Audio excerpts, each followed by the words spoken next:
Hey, everybody. What is it? What is it, Lish? What is it? It's a new set. It's a new set. It's a new set. Okay, we're trying new things. It's what is it? We're trying new set things. hopping. We're set hopping. We're set hopping. Yeah, that's what we're doing. Yeah. But I'm quite happy with this one. This is People nice, shouldn't cozy, ask any questions. cozy and comfortable. Yes, I could lean to the Lish side. can lean to the side if she wants to lean to the side. And fall asleep. And nobody should say nothing And nobody about how could she's judge leaning me. and how she's too comfortable. Exactly. And how she needs to sit up and pretend like she's interested. Exactly. That's none of your business. People can just leave me alone. Exactly. How about you turn up once a week, every week, with 2 children for a podcast, a full-time job, a home, and everything else above? How about you try it? How about you try then come it? and talk to me. Exactly. And then come talk to her nice. But we're here. Exactly. But as always, my name is Dee. I am Lish. And this is Allow It. I hope you guys enjoyed last week's episode. Please make sure to share on various platforms if you can. Every little helps, really, to be honest. Share. I need to share more. You need to share more. I have to badger you. I've been unwell though, but I'm going to share. I'm back on my... Leash keeps the NHS going. I'm back on my jersey. I'm back on my Leash grind. keeps the NHS open. Oh my gosh. That figure that Boris Johnson told us at Brexit. That whole figure is to cover Leash's expenses. Oh my gosh. Yes. I'm a hypochondriac. Oh goodness. But yeah, we're back and we're ready. I must say, I have not been the best as well at posting. Yes, I think life has just been lifing. It has been. So that's why you have to help us. Exactly. Because you are our support system. Where is our Allow It support network? Our support network. Where are you guys program. at? Come on now. We need to start a program. Exactly. But yeah, please support, subscribe, share, and make sure to tell a friend who knows a friend to tell a friend. Yes. Yeah, exactly. Yeah. Yeah. What's been going on this week all then? Your friends. How has it been? Can we talk about that? No. Okay, no. All right. I was like, what? No. my week has been. I've been struggling still with something. But I will be back to work this week. Okay. Yeah, but I have been struggling. I haven't been great, but we're it is what it is. The hustle continues. Of course, and it is sold separately. It doesn't come as a package. It's not buy one get one free. No, it is sold separately. It's 100% sold separately. Exactly. I was going to talk about something that was kind of highlighted on social media, and I think people discuss often. Now I'm thinking to myself, could it be a cultural thing? I guess it's something that we can discuss, whether you think it's cultural, whether you think it's a black thing. You know how it's talking about blackness. Yes. Yeah. Cultural, tribal, ethnic, possibly the word, or maybe it's just a thing overall. I don't know. So make sure you guys, like, from all the different backgrounds, try and comment. Are you guys scared of commenting? I'm starting to think... we don't get any comments anymore. We never right? get any comments anymore. Like, at the beginning, people used to comment all the time. You guys are trash. I know. We don't get no hate. We don't get no positivity. We don't get nothing. Exactly. Just you got terrible... I know. You got terrible style. Bad music taste. Bad music taste. Sit up straight, Leash. Maybe Dion talks too much. We used to get some really, really interesting comments. I mean, but now it's like radio silence. I don't know. But the platform is open. Like, say something nice or bad. We don't care. I'm here for all comments. Exactly. I'm here for all comments. But yeah, say something in the comments, regardless of what background you're from. Let us know if this is has been a thing in your household. So there's a woman who basically went viral.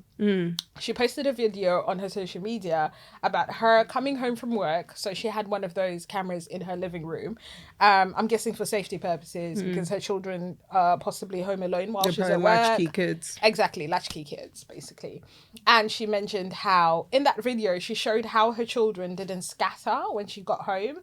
So by scatter, I mean they didn't run to their... Like, run roaches. Exactly.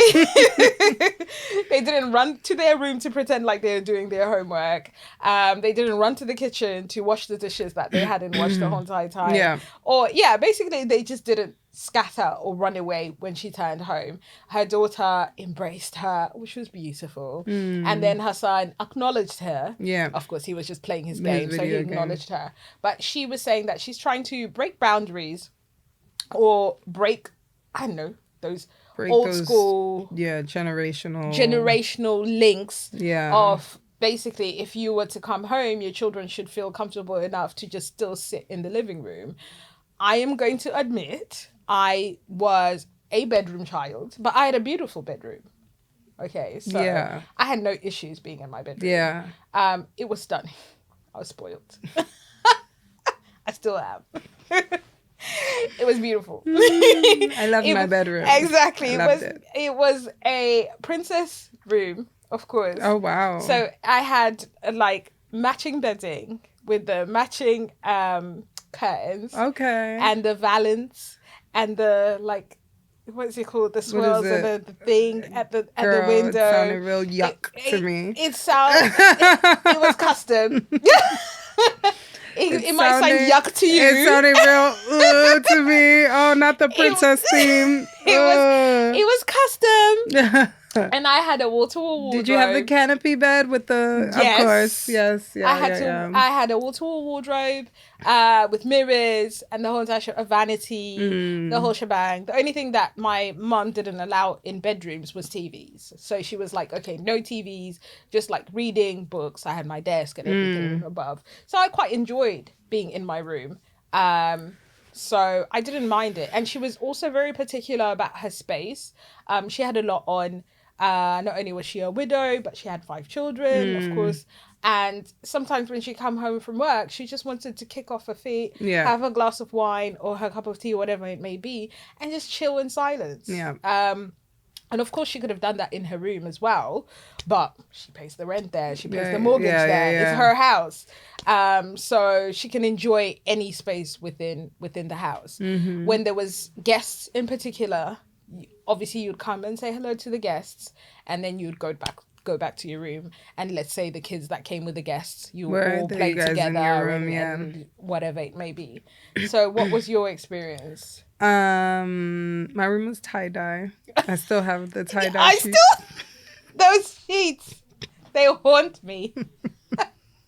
She still has the same. Still have my tie-dye She stuff, still has right? the same, just like a geeky creative. Yes, I was actually. I Yeah. had my computer in my room. I had a TV. I literally had everything in my room. So to be honest, I didn't need to leave my room. I enjoyed my room. I was spoiled in the gadget way. Yes. Whatever gadget came out, I had it. I was a tech babe from young. In terms of the living room, it was just, to be honest, I could be in the living room if I wanted to, but it's the same if there were kids, if there was company, adults there, you say hi and you keep it pushing. Like, you can't be in the sitting room when adults are there. If I wanted to be in the living room, I could be, but for the main part, like you said, it would probably be my mom watching Young and the Restless, which I don't want to watch, and I have my own TV, so I might as well be in my own room. Yeah. So what days of your lives? Yeah. Oh my gosh. No. I used to. I watched Golden Girls. I watched Passions, which was crazy. Now that I think about it, it was like it's wild. Like it had witches and wizards. It was weird. Yeah, but it was good back then.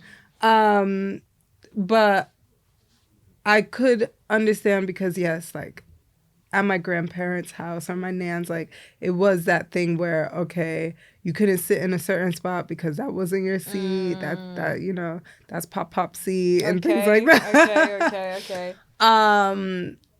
And it's funny because now my kids, obviously, the living room is their domain. They're like, the living room belongs to them. I have to ask to change the channel. And I'm just like, ugh. And I want to go to my room to find solitude. And who's there? Oh, my daughter. She would not let me be. She will not let me be. And I'm just like, can you just go somewhere? Like, And this is my space. Can I have my space right not now? just that, your partner. Yeah, oh, forget about that. Like, yeah. He loves that room. It's like it's a competition for the bedroom. It's like nobody wants to be in the living room. Because there's all the kids there, so who wants to be there? That's Nobody. true. But then send Exactly. the kids to their room. Oh, yeah, that's true. Send the kids to their room. Yeah, exactly. But yeah, it's definitely a fight for the bedroom. I think the hustle in my home is not the living room. Mm-hmm. It's the bedroom. Also, we've got to bear in mind we come from a place of privilege. As much as we don't want to say it, Yeah. we do. Zimbabwe, come on. Huge houses. Yeah. Huge rooms. Everyone had their own room. The whole shebang, like 2 living rooms and a dining room. Yeah, so you had a den. 3 bathrooms. Yeah. Like, it was life. Here in London, it's a completely different shebang. That is true. Of course, you from America, come on. Those houses. Oh my gosh, please. Those houses. My cousin the other day was just talking about my baby stove. She was like, "Oh, look at that little baby stove." I was like, "That's rude." Stove. I think this is the reason why you were so upset about it, because I was like, for me, maybe because normal. I just came from my mom's house and her stove is like massive. Her stove is the size of a kitchen. Like, it's London. So big. And I'm just like, okay, yeah, this stove is kind of small. Exactly. But yeah, those are the struggles of living in London. Obviously paying really high prices, but also getting very little space. Yeah. I think this is the reason why, even if our kids wanted to be in their rooms, the rooms are so small anyway. I guess, they just like, there's not enough space, especially when I've got boys and they need the utmost amount of space. Yeah. So they stay running around in our living room. Like you said, they literally take it over. I hate being in the living room. I can't stand it. I don't want to be in the living room. I don't want to be in there. My room is my refuge. I'm very introverted in my own space. So at home, I'm extremely introverted. So I really just want my space, my candle on. You know, people can come in and out here and there. My sons tap in here and there, but they know to just bugger off. Yeah. And they go to the living room if they want to. So although I didn't intentionally break that, what is it called? That cycle of having living room children. Yeah. Unintentionally, they're not of having bedroom children. Yes. And intentionally, they can go anywhere they want to be. Exactly. That's the same. They're just banned from the kitchen with their dad. They don't want. He's like, don't get out the kitchen. Get out of the kitchen, because that's where he does his thing. That's his space. Yeah. Okay. So I guess everyone has got their Everybody own space. has their space. Exactly. I'm gonna go through a couple comments.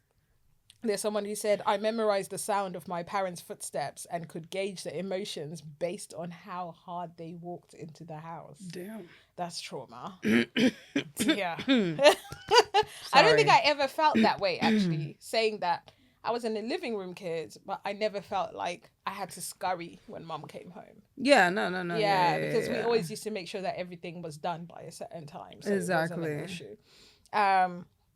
And then someone saying, not me thinking that the scurrying to my room as soon as my parents get home is normal behavior.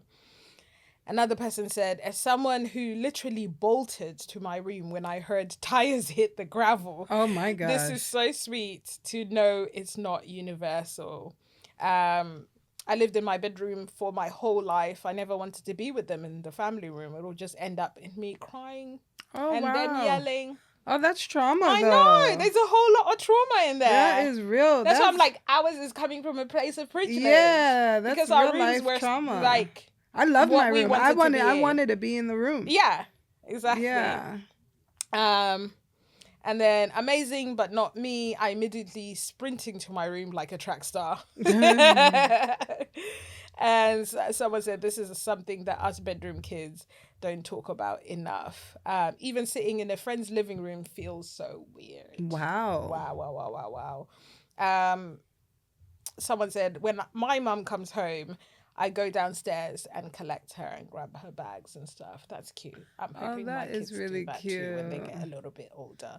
As soon as I walk through the door, I want to walk back out the door. Because it's like everybody waits until I get home. Of course, for anything to be solved, done, spoken of.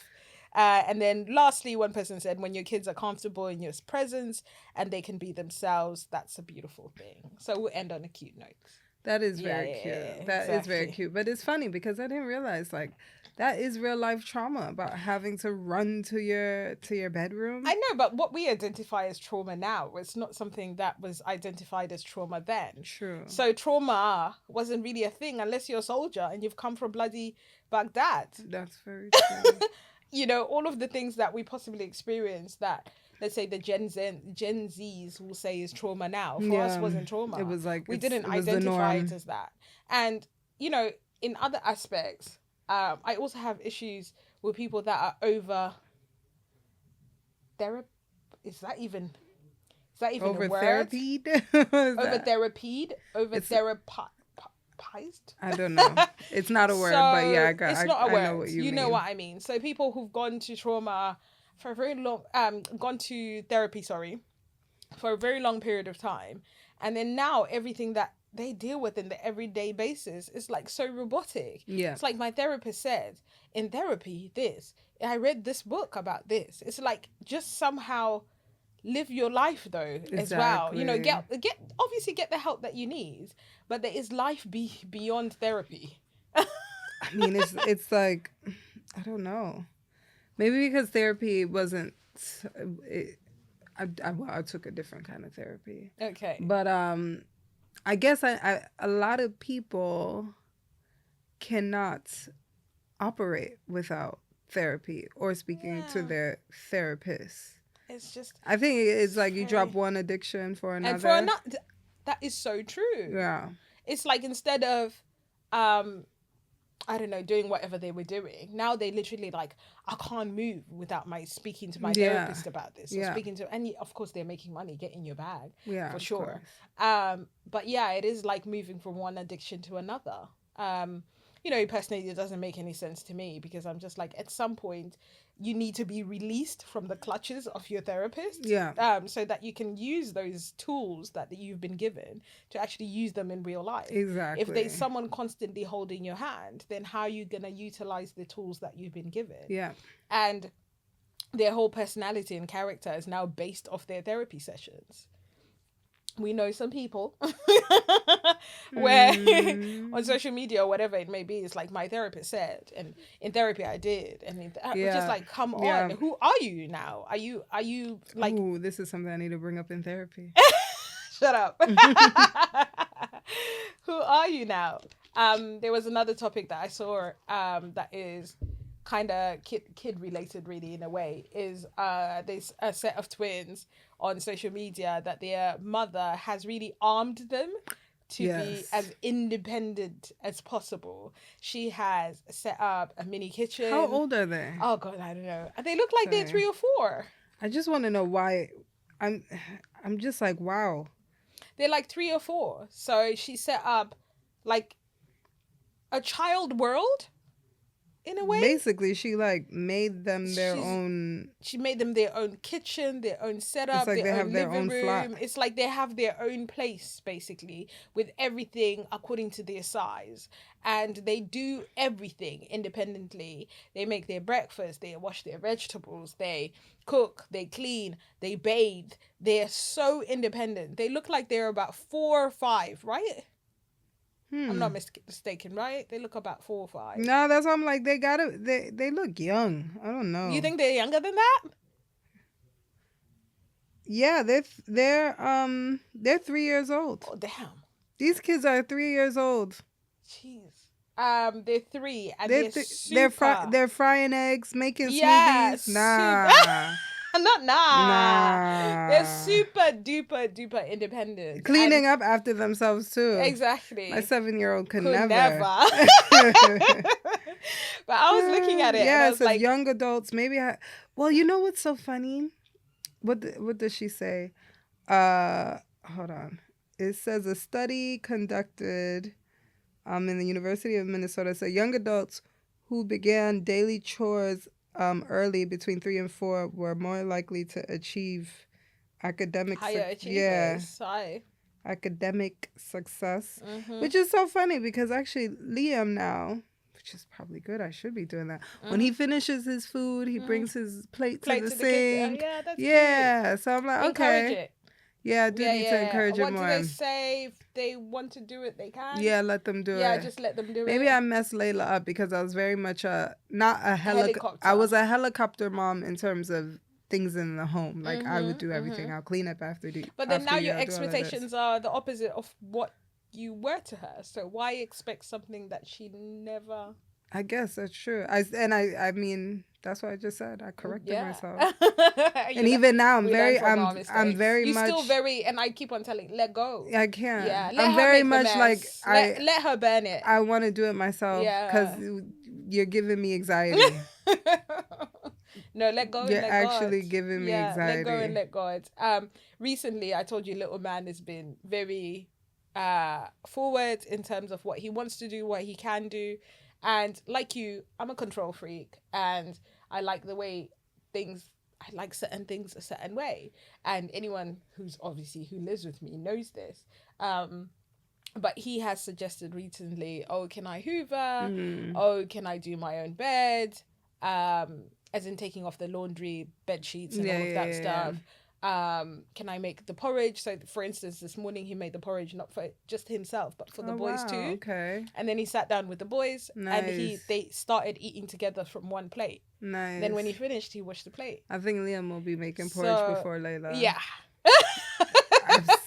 Because absolutely not. So I can't even imagine the thought of her making porridge right now. Shaking me up a bit. Even hoovering and stuff like that. He hoovers. Even his dad though, however, I've had to say to him, please encourage him and let him do the things that he can do.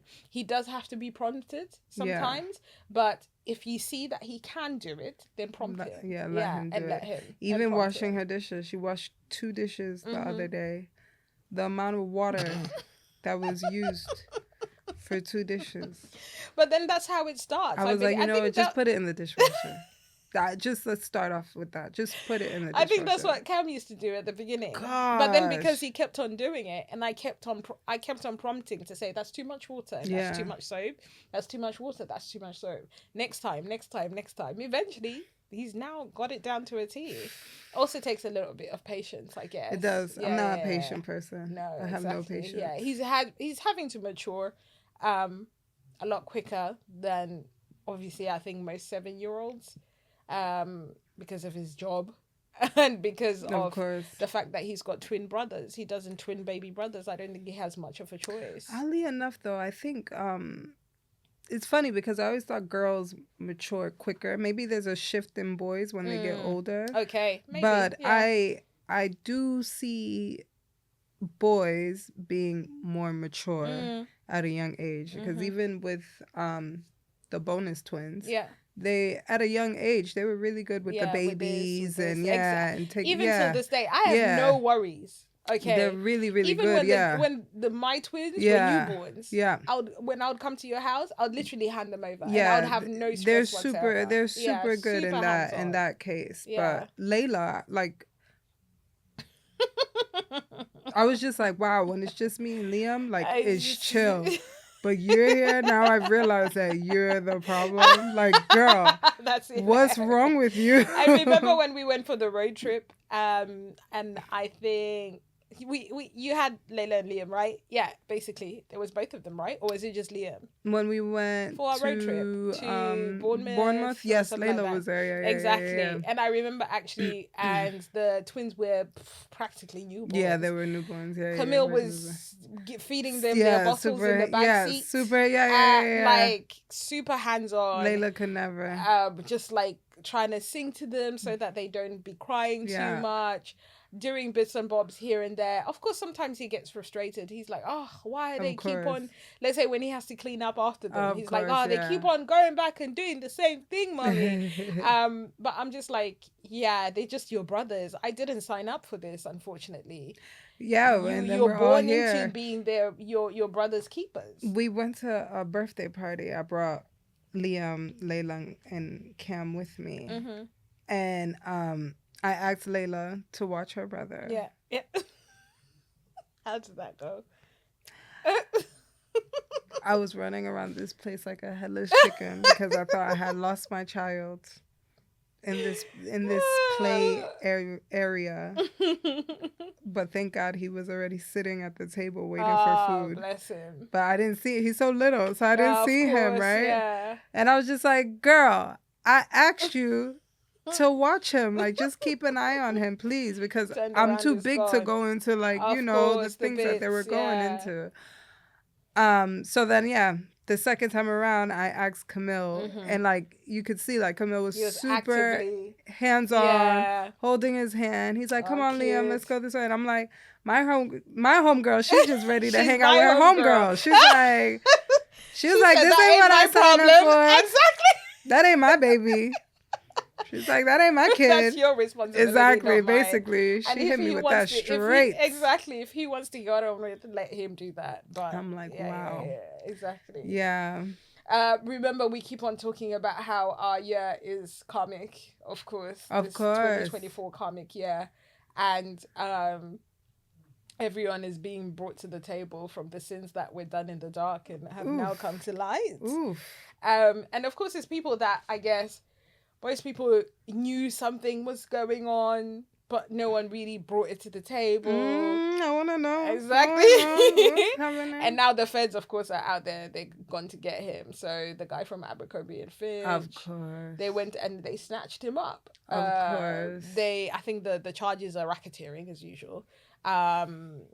Trafficking, because I guess it's from state to state. And a few other charges in relation to sexual assault and everything and above, with very young, very, very young men.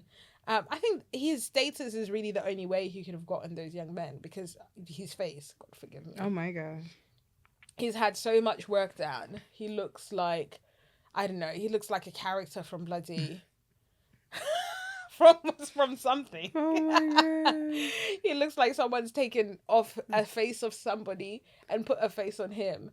But yeah, everyone is being brought to justice. Of course, it's coming. Yeah, we'll be looking at the transcribes, I guess, from the court appearances.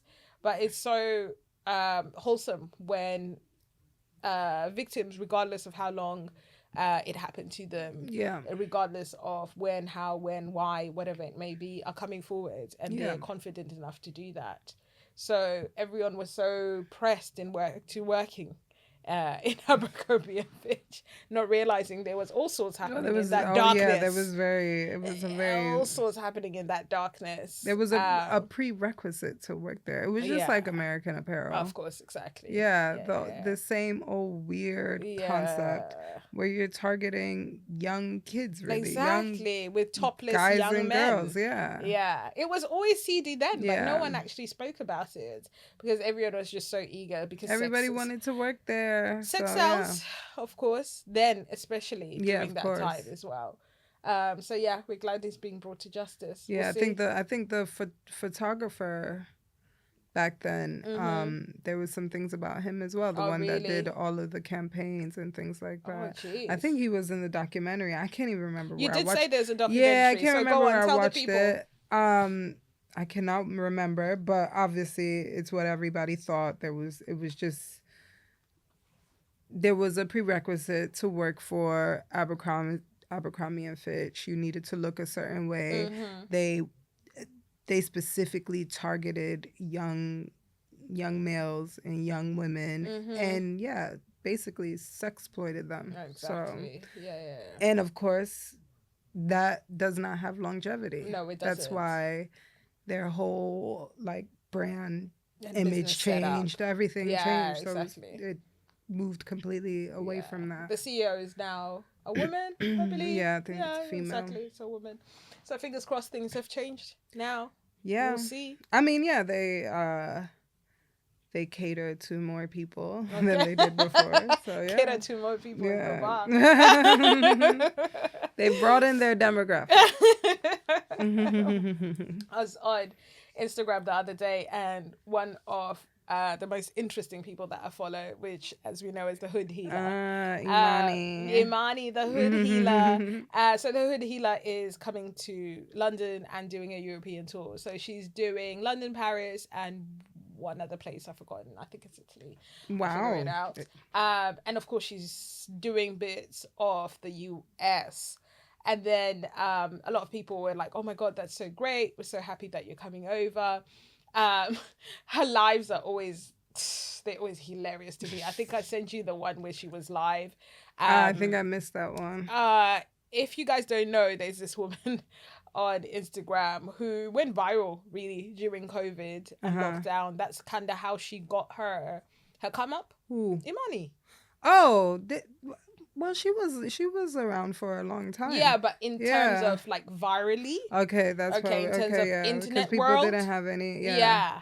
People were on the internet. Exactly. I think maybe that's how she brought into this side of the world. Exactly. Yeah. Most definitely, because I didn't know about her before the internet. I'm sure you guys know about her because she was local and all of that stuff, but that's not the case here. And I think there was also a time during COVID where people were trying to find answers. Reasoning. 100%. We were in lockdown. Yeah, a way out. We're like, what's happening? Reason. Yeah, exactly. What are we doing? What's next? And she somewhat brought some clarity. She does astrology. She does a bit of everything. She brings God in a few times. There is a few sketchy things that I'm not, 100% supportive of. The homophobia, all of that take stuff. Some, you leave some. Yeah, you take some. You gotta take some, you gotta leave some. Yeah, and specifically, exactly. the live that I sent you is that this one girl was really asking for advice about how she should navigate her relationship, and it happened to be a relationship with a woman, and then of course she went ham on her. Oh, and she was what? Like, do you really have problems with this person? Or is it you're trying to convince yourself that you're gay? Because maybe that's what the actual problem is. And the lady was like, I've been gay all my life. Oh my God. Yikes. I'm not trying to convince myself of anything. But it was an interesting live. Of course, she ended up like cutting the phone and whatever it may be. The girl was like, fuck this. Of course. And then she was like, you see, people are not comprehending what I'm trying to say to you. And I'm just thinking people are not comprehending homophobia, but okay. I also, it's like read the room. I wouldn't be reaching out to her for advice. Of course. I didn't come to you so you can slam me. Yeah. And also, like, the extremism of her homophobia as well is slightly concerning. She has very strong feelings about it. Almost like to the extent of, like, everything that's really strong or really out there and loud. I called it, like, the Trump effect. It's like the Trump effect of an opinion of something. And I'm just like, so why do you feel this deeply about this? It's a bit weird. It's concerning. We were talking about her the other day because I was talking about her with Lala. We were talking about the same, like, you take some and you leave some. Yeah. And when she got pregnant, she went on this huge tirade about how you shouldn't smoke weed or whatever. Okay. And you should say, obviously she's pregnant, so she's not going to be smoking weed. But she's over here telling people, like, stay away from the weed or whatever. And then obviously as soon as the baby dropped. Of course she was smoking. She was high as a kite the day after. So it's like, come on now. Like, which one is it, man? People out there, which one is it? Just like your therapist. Exactly. You gotta take some and you gotta leave some. Here they say take it with a grain of salt, right? Yes. Yeah, one of those sayings.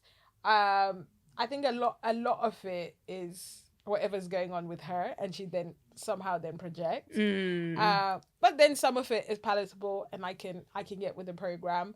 Very eccentric lady. Anyway, looked into it because of course I was researching for the pod. Of course. And my girl is charging £500 for an hour session. Huh? £500 for an hour session. For an hour session with her here in London. £500. £500. £500. You need to get your guapo. I ain't mad at that. And she's charging $500. Black-owned businesses. Go ahead, girl. Go ahead and do that. In America, she's charging $500 per hour. Okay. And it has to be very specific. So there's no chit-chat, wah. She's the one talking. What do you want? What do you need from me? That's it. You can't talk no more. It's like literally rules. There's rules to that hour. You gotta follow the rules. Wow. You're not allowed to waste her hour. Wow. Really. I mean, then you're not she's getting actually the really money's helping you worth. then. Exactly. Then it might be helpful for people who like follow through with all of that Yeah, stuff. yeah. And she does mention God once in a while and stuff like that. Astrology is not really my be all and end all. Of course, you guys know I'm for the big God, and there's certain big things that just don't God. fly with him when it comes to astrology or anything at all. So I'm just like, okay, this take some, you leave some. But would you pay £500 for the hood healer? £500? Yes. I ain't paying £500 for nobody. No one. £500. If you get all the clarity you need. No, I'll open my Bible up and if that's the verse that I lie on, I'm like, That's okay, the verse that's that you it. lie on. That's and it. also, I love you because you are one for ignorance is bliss. You love being in the I love it. being in the clouds. I love being in the clouds. You don't want to boy. know anything. I don't want to know a darn thing. Don't tell me anything. You know. Keep me here. Just Exactly. it is what it is. Yeah, you indeed. know. Yeah, indeed. Anyway, would you pay £500 for the dinner? $500 for wherever you come from. Were you a living 500 room? euros. 500 euros. Were you a living room child or a bedroom child? And what is it like maybe being as a parent, building your independence for your children, their independence rather, or possibly as a parent that doesn't want to build independence for their children and you want them to rely on you as much as possible. Oh my gosh, don't do that. Exactly. So either way, please let us know in the comments. As we said, we don't bite. We don't bite. And my name is D. I'm Lish. And this has been Allowing. Bye. Hope you like the new set. Oh yes.